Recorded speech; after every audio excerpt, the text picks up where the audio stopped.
Eu já estava ali e o Espírito Santo ministrando no meu coração. E eu disse aqui para o Leandrinho, é um tapa e sai. Então, é muito rápido, mas é profético. Jó capítulo 42, versículo de número 10. Jó 42, versículo de número 10.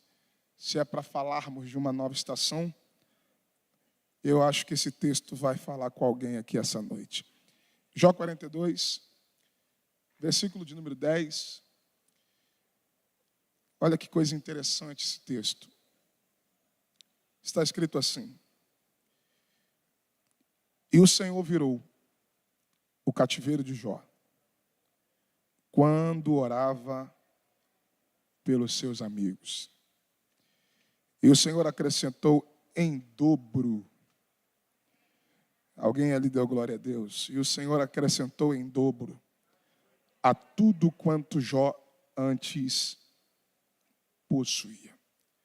E o Senhor virou o cativeiro de Jó, quando orava pelos seus amigos. Você diz amém? Eloi, Deus abençoe. Sabe que eu tenho um carinho por você muito especial. Gente, eu não tenho uma voz como a dessa galera que cantou. Eu estou sentindo a ausência do meu retorno. Se vocês puderem me ajudar, eu não sei aonde está a mesa, e poder jogar retorno aqui para mim, eu vou agradecer muito. Tá? 5 minutos eu perco a voz. Então, se vocês puderem me ajudar, joga retorno aqui, por favor, em nome de Jesus. Gente, essa história é muito conhecida. O texto que lemos é o texto da virada da história de Jó. Jó, que é conhecido por todos pelo seu sofrimento, pelo seu processo doloroso. Jó, que é conhecido como uma das maiores referências da Bíblia no que tange integridade, justiça, caráter, fidelidade, resistência, resiliência, superação. E isso mexe com a gente, porque todo grande processo vem acompanhado do cumprimento de um grande propósito. Depois de toda grande tempestade, sempre virá uma grande bonança. E Deus nunca te dará uma prova maior do que aquilo que você pode suportar, até porque Ele conhece você. Só que o que chama a minha atenção, e aqui a gente já começa a caminhar, não é simplesmente tudo que Jó sofreu, mas sim a revelação de tudo que ele é e tudo aquilo que ele representa. Até porque toda pessoa que carrega consigo marcas, cicatrizes, dores, sofrimento, em algum momento da sua história você vai se identificar com a trajetória de Jó. E prepare para receber uma palavra. Você só vai entender o porquê que Jó viveu essa virada quando você passa a entender quem ele é. Tem muita gente que conhece o que Jó passou. Poucos sabem quem ele foi, quem Jó é. E para você entender o porquê da virada, você precisa entender quem é Jó. Versículo 1 do capítulo de número 1. O texto diz que havia na terra de Uz um homem cujo nome era Jó. Redobre a atenção.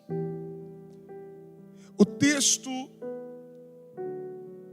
começa dizendo para nós quem é Jó.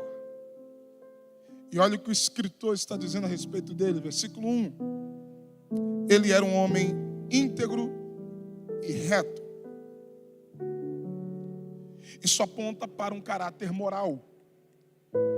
Jó era um homem íntegro e reto, ou íntegro e justo. Existe uma versão que traz a definição de perfeição. Ele era perfeito. Segundo apontamento que o texto faz a respeito de quem ele é. Primeiro, um homem que tem caráter moral. Ele é íntegro e reto. Segundo, o texto diz que ele era temente a Deus, caráter espiritual. E desviava-se do mal. Então a primeira afirmação, o primeiro entendimento a respeito de Jó é que Jó era um homem que tinha caráter.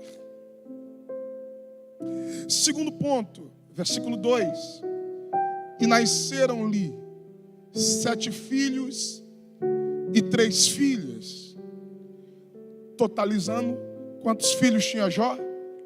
10. Quantos filhos tinha Jó? 10. Eu creio, pastor Leandrinho, muito na numerologia bíblica. Até porque o número 10 na Bíblia é o número da plenitude de Deus. O número 10 na Bíblia é o número da totalidade de Deus. A Bíblia poderia dizer simplesmente que Jó tinha filhos.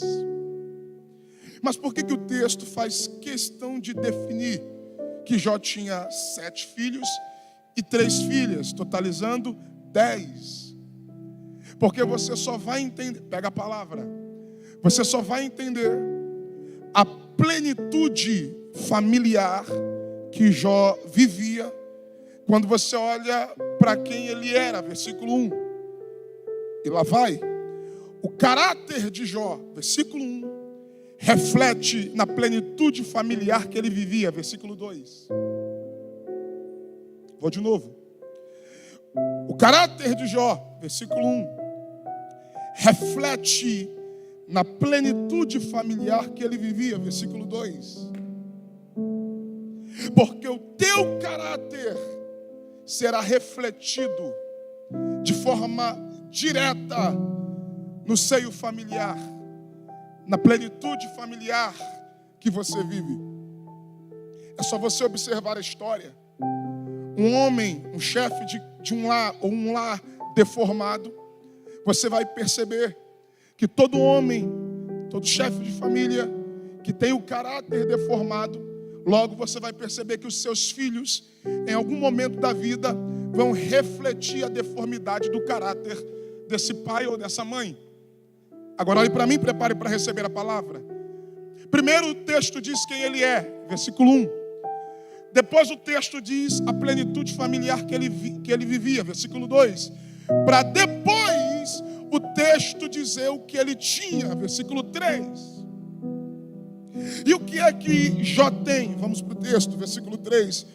E o seu gado era de 7.000 ovelhas, 3.000 camelos, 500 juntas de bois e 500 mentas, eram muitíssimos os servos ao seu serviço, de maneira que este homem era o maior de todos os do Oriente. Vamos contextualizar. Se fosse nos nossos dias, Jó seria o sheik mais rico do Oriente Médio. É isso que o texto está dizendo. O texto está dizendo que Jó era o maior. Isso aqui é interessante. Ele era o maior. Ele não é 1, 2. Ele é o maior do Oriente. Pastor, por que primeiro... Lá vai. Por que primeiro o texto começa dizendo quem ele é? Para depois dizer a plenitude familiar que ele vive. Para depois dizer tudo aquilo que ele tem. Porque é exatamente nessa escala de prioridades que Deus te enxerga. Não. Eu não estou falando dessa era digital, onde a internet deu voz para idiotas e covardes. Eu estou falando da ótica de Deus diante da humanidade. Porque hoje os homens te definem pelo que você tem. Porque hoje, no balcão de negócio, vale mais o que você tem do que quem você é. Porque as pessoas te definem pelo que você tem, pela roupa que veste, pelo carro que anda, ou pela ostentação. Porque a pior galera é os ostentadores. Porque tem gente que aparenta ter, mas não tem. Aparenta ser, mas não é. E deixa eu lhe dizer, isso ilude pessoas, mas isso não engana Deus. Renan, por quê? Porque é assim que Deus te enxerga. Como, pastor? Primeiro Deus olha para o teu caráter, para depois Deus olhar para a plenitude familiar que você vive, para depois Deus olhar para aquilo que você tem. E alguém ali já levantou a mão, lá vai a palavra. Porque não é o que você tem que define quem você é, mas é quem você é em Deus que define o nível de excelência que você vai viver. Alguém ali já levantou a mão, eu vou repetir a palavra. Não é o que você tem que define quem você é, mas é quem você é em Deus que vai definir o nível de excelência que você vai viver. Eu provo. A prova que Deus era apaixonado por Jó. E aqui a gente se assenta. É que no versículo de número 10 a seguir, você lembra que o diabo se apresentou diante, versículo 6, da reunião entre os filhos de Deus. Os filhos de Deus aqui são os anjos. Quando o diabo se apresenta, Deus disse: diabo, está vindo de onde? Ah, Jeová, estou vindo de rodear e passear pela terra. Por quê? Porque é isso que o diabo é, um andarilho. Aí, pega a palavra. Não é o diabo que pergunta a Deus sobre Jó. É Deus que olhou para o diabo e disse: ah, então se você está vindo de rodear a terra, deixa eu te fazer uma perguntinha. Viste meu servo Jó? Calma aí, pastor, deixa eu entender. Não é o diabo que questiona a Deus a respeito de Jó? Não. É Deus que fez questão de perguntar a Satanás a respeito de Jó. E por quê, pastor? Porque Deus só apresenta quem ele conhece. Alguém ali levantou a mão, vou de novo. Deus só apresenta quem ele conhece. Eu não sei se você já ouviu aquele dito pentecostal ou aquele dito evangélico, nem popular, é evangélico. Deus não coloca a mão em cabeça errada. Olha para essa pessoa do teu lado aí e diga: Deus não coloca a mão em cabeça errada. Você só vai ver Deus apresentar. Você só vai ver Deus dar testemunho de alguém quando Deus conhece esse alguém. Pastor, mas isso parece um pouco fora de lógica. Porque se Deus é onipotente, se Deus é onisciente, se Deus é soberano, Ele conhece a tudo e Ele conhece a todos. Olhe para mim, eu não estou falando de conhecer simplesmente porque Ele sabe quem é você ou porque você nasceu. Eu estou falando de você ser alguém reconhecido diante de Deus, diferente de gente que é conhecido diante dos homens, mas o céu desconhece. Pastor, tem gente que o céu desconhece. Eu provo. Naquele dia vai ter gente que vai dizer: mas eu cantei no teu nome, mas eu preguei no teu nome, mas eu fiz tanta coisa no teu nome. Aí Deus diz: afasta-te de mim, porque eu não te conheço. Ei, Deus não olha para teu nome e sobrenome. Deus não olha se você tem sangue azul ou amarelo. Deus não olha se você tem uma quantidade de seguidores em redes sociais. Até porque Deus vê aquilo que o homem não vê. Pastor, como isso? Simples. O proverbista diz que do coração vem os planos, mas a resposta certa, ela vem de Deus. Ou seja, o homem olha para você e te julga por aquilo que vê. Deus enxerga o teu coração, porque coração revela caráter. Vou de novo: coração revela caráter. E eu vou repetir em alto e bom som: Deus vê aquilo que você não vê. Quando Samuel se iludiu porque viu Eliabe, Abinadab e Samar, Deus diz: para de olhar para a aparência, porque eu não vejo como a mãe vê, eu enxergo aquilo que... eu já vou liberar a palavra. Deus viu pensamentos que você não... Cuidado com quem bate no teu ombro, cuidado com quem te beija, cuidado com quem diz estamos juntos.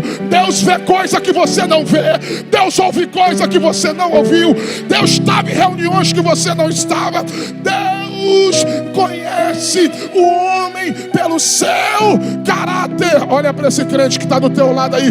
Diga: Deus conhece o homem pelo seu caráter. E eu vou provar, pastor, Deus só apresenta quem Ele conhece? Sim, na Bíblia eu vejo Deus apresentando mais duas pessoas, além de Jó. Quem, pastor? Primeiro, Davi. Deus disse: achei a Davi, meu servo, homem segundo o meu coração, que fará toda a minha vontade. Segundo, Deus disse no Jordão, quando Jesus foi emergido das águas: este é meu filho amado, em quem eu tenho muito prazer. Prega Deus na minha boca para dizer para alguém: prepare-se, porque depois desta noite Deus vai te apresentar para muita gente. Alguém ali levantou a mão para crer? Alguém aqui levantou? Eu vou repetir a profecia. Se prepara, porque quem vai colocar teu nome no coração de pessoas é Deus.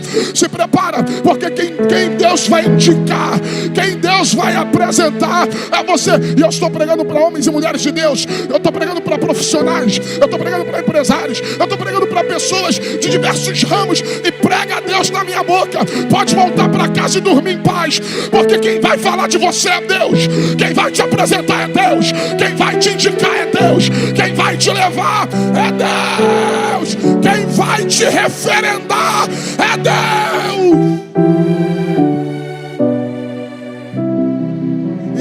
E aí, diabo, viu meu servo Jó?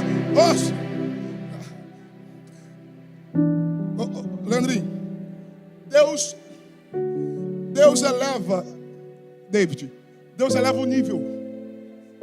Renan, por quê? Vem para a Bíblia. Versículo 1, 2 e 3. É o escritor dizendo para nós quem é Jó.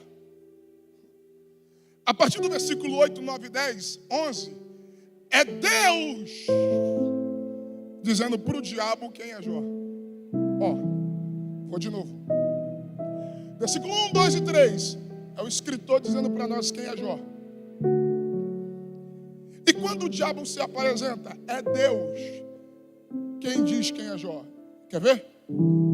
Ô diabo, fala assim: viu meu servo Jó? Jó? Sei quem é. Olha o que Deus diz: que não há na terra alguém igual. Eu disse que Deus ia subir o conceito. Ele ia subir o nível. Renan, por quê? Vamos lá? Versículo 1. Aliás, versículo 3. O que foi que o escritor disse? Ele é o maior do Oriente. Vamos lá? O que é que o escritor disse a respeito de Jó? Ele é o maior do Oriente. Ou seja, você pode procurar em todo o Oriente e você não vai ver alguém igual a Jó. Só que quando é Deus quem fala, Deus diz: diabo, sim. Viu meu servo Jó? Sim. Não há na terra alguém igual. Alguém ali já entendeu. Eu vou contextualizar. Alguém sabe me informar qual é a quantidade aproximadamente da população mundial hoje? São aproximadamente 8 bilhões de pessoas. 8 bi em todo mundo, aproximadamente. Então vamos entender. Diabo, sim. Viu meu servo Jó? Sim. Que não há no meio de 8 bilhões de pessoas alguém igual. Não, é para quem pensa. Renan, por quê? Porque o escritor diz: é o maior do Oriente. Deus diz: procura na terra.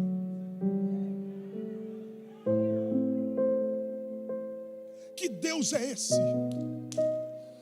Que no meio de 8 bilhões de pessoas, Ele coloca os olhos sobre a igreja saudável essa noite. Só o Leandrinho entendeu. Eu vou repetir de novo a profecia. Que Deus é esse que no meio de 8 bilhões de pessoas, Ele coloca os seus olhos como chama de fogo. Na igreja saudável, aponta o dedo para alguém que está me ouvindo e diz: é esse aí que eu vou levantar, é esse aí que eu vou usar, é esse aí que eu vou abrir a porta, é esse aí que eu vou honrar o nome, é esse aí que eu vou libertar, é esse aí que eu vou salvar, é esse aí. Me ajude a pregar. Acorda alguém do teu lado. Diga para ele ou ela. Diga: no meio de 8 bilhões de pessoas, Deus achou você. Acorda ele, acorda ela. Diga: no meio de 8 bilhões de pessoas, diga: Deus achou. Agora me ajuda. Diga assim: a prova. Diga a prova. Diga: a prova que Deus achou você no meio de 8 bi, que você vai procurar no mundo inteiro. Não tem ninguém com DNA igual ao teu. Não tem ninguém feito do teu jeito. Você é único e Deus sabe quem é você. Deus te conhece. Acorda alguém do teu lado. Acorda alguém do teu lado e diga: Deus vai dar testemunho de você. Libera essa palavra, libera. Deus vai dar testemunho. Ei, os homens falar de você é bom. E já dizia um antigo pastor: fale bem ou fale mal, o importante é que falem de mim. Manhã diz: quem tem boca fala o que quer, mas eu preciso liberar. Independente se falam bem ou mal, independente se falam de você ou não, eu vim como boca de Deus. Quando Deus decide falar, não tem capeta, não tem demônio, não tem inferno, não tem governo, não tem quem possa. Ó, vou liberar a última. Não há na terra, no meio de 8 bi, alguém igual a ele. Não. E eu vou dizer por quê. Aí Deus diz: homem íntegro e reto. Espera aí, o que Deus está dizendo para o diabo, o texto disse para nós, versículo 1: temente a Deus. Espera aí, o que Deus disse para o diabo, o texto disse para nós, versículo 1. Só que tem um pormenor, e é para quem gosta de Bíblia. Mas qual é o pormenor? Davi, eu não sei se você vai pegar. Versículo 1. Olha a conjugação do texto. Aliás, olha a conjugação do verbo. Desviava-se do mal. Afastava-se do mal. Agora olha Deus dizendo: reto e íntegro, temente. E o que mais? Diabo, ele anda se desviando. Em outra versão, desvia-se. Em outra versão, afasta-se. Espera aí, pastor, qual é o segredo? Simples, Deus muda a conjugação. Porque quando é o escritor, está conjugado no passado. Quando é Deus, está conjugado no presente. Vou de novo. Quando é o escritor, passado. Quando é Deus, presente.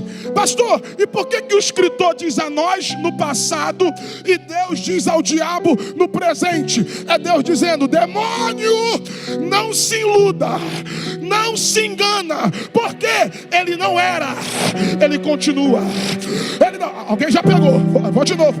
Ele não, alguém pegou ali. Ele não era, ele continua. Outro dia eu termino a mensagem, mas eu vou liberar isso aqui. Tem gente vivendo do que já foi. Tem gente que o diabo esfriou, derrubou, que o diabo frustrou. Já cantou, não canta mais. Já orou, não ora mais. Já pregou, não prega mais. Subia a monte, hoje não sobe mais. Era da vigília, hoje não é mais. Era crente, hoje não é mais. Servia, hoje não serve mais. E tem um monte de gente com o rótulo do passado. E o diabo apontou e disse: não vai se erguer, não vai se levantar, não vai ser como antes. Só que eu vim como boca de Deus para dizer: você não era, você permanece, você continua, você anda. Abaixou, me dá raiva. Eu termino aqui. Essa é a raiva dos nossos inimigos, porque quem olhou para nós e disse: vai cair, é agora. Ó, pastor, falaram mal, vai parar. Ó pastor, caluniaram. Vai parar. É agora que acaba o ministério. É agora que acaba a família. É agora que acaba os negócios. É agora que quebra. É agora que vai falir. É agora que vai vir a vergonha. É agora que... Essa é a raiva do teu adversário. Porque quem apostou que o teu ministério já tinha entrado em prazo de validade, prega a Deus na minha boca para dizer: se cuida, demônio. Porque ele continua. Ele continua. Ele continua. Ele continua. Ele continua. Alguém apostou, acabou a família continua. Alguém olha, acabou o ministério continua. Alguém olha para você e diz: vai sair da igreja. Olha você aqui, se arrastando, mas está aqui, chorando, mas está aqui, sofrendo, mas está aqui. Eu vim como boca de Deus. Eu vim como boca de Deus. Eu não vou mais pregar. Eu vim como boca de Deus. E eu termino aqui. Prepare-se, porque esse ano ainda não acabou. E assim diz o Senhor: você vai chegar até o final. Você vai chegar até o final. Você vai chegar até o final. Você vai permanecer. Você vai continuar. Você vai viver o cumprimento do propósito de Deus para esse tempo, para essa nova estação. Se tem alguém que pega, pula dessa cadeira, recebe essa palavra lá em cima. Você vai permanecer. Vem, Leandrinho. Você vai permanecer. Pode vir. Você vai permanecer. Vem cá, Davi. Vem, Davi, vem. Me ajude a pregar. De pé. Leandrinho, eu vou voltar aqui e eu vou terminar a mensagem. Mas eu vou liberar só isso. Por quê, pastor? Aonde que foi o ponto da virada de Jó? Olha o texto. Quando ele orava pelos seus amigos. Vem comigo. Qual foi o ponto da virada? Quando ele orava. Isso aqui é um código da eternidade.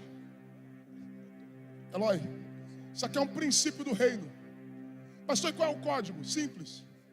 Todas as vezes que você se dispõe a fazer por alguém, quando na verdade quem precisava de ajuda, quem precisava de uma mão estendida, quem precisava de uma oração, eita, vou de novo.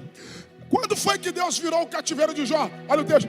Quando ele orava pelos seus, os mesmos amigos que duvidaram do seu caráter, quando viram Jó na miséria. E não tem coisa que mais... Ai. Prepara, Davi. Irmão, quem não te conhece, falar de você, dói. Você quer revidar, mas você até releva. Agora quer ver te machucar? É gente que te conhece. É gente que sabe quem é você. É gente que sabe de onde você saiu. É gente que já comeu na tua mesa. É gente que conhece a tua trajetória. Olhar para você e duvidar do teu caráter. Olhar para você e duvidar da tua história. Os mesmos amigos que duvidaram de quem Jó era e disseram: tu está em pecado. Para você estar assim, tu está em pecado. Confessa. Só que o texto diz: e o Senhor virou o cativeiro de Jó, enquanto ele orava por quem não merecia. Vou de novo. E o Senhor virou o cativeiro de Jó, enquanto ele orava por quem não merecia. Prega a Deus na minha boca para dizer para alguém: quando você faz por alguém, o céu fará por você. De novo. Quando você faz por alguém, o céu fará por você. Todos, olhem para mim. Eu não sei quem está do teu lado, se você conhece ou não, se tem comunhão ou não, se é teu amigo ou não. Mas nós vamos terminar com um ato profético. Eu queria que você achasse alguém do teu lado. Se você conhecer, melhor ainda, se não conhecer, pede licença, mas dê a mão para alguém agora, rápido. Pastor, o que é isso? Ei, estamos na inauguração do auditório. Eu sei que Deus tem bênção para todo mundo, mas você não vai pedir nada por você agora. Eu não sei tua dor, eu não sei tua luta, eu não sei tua história, mas eu te peço algo. Esquece o teu problema, esquece a tua necessidade. Eu quero que você ore por essa pessoa como se você estivesse orando por você. Vou de novo.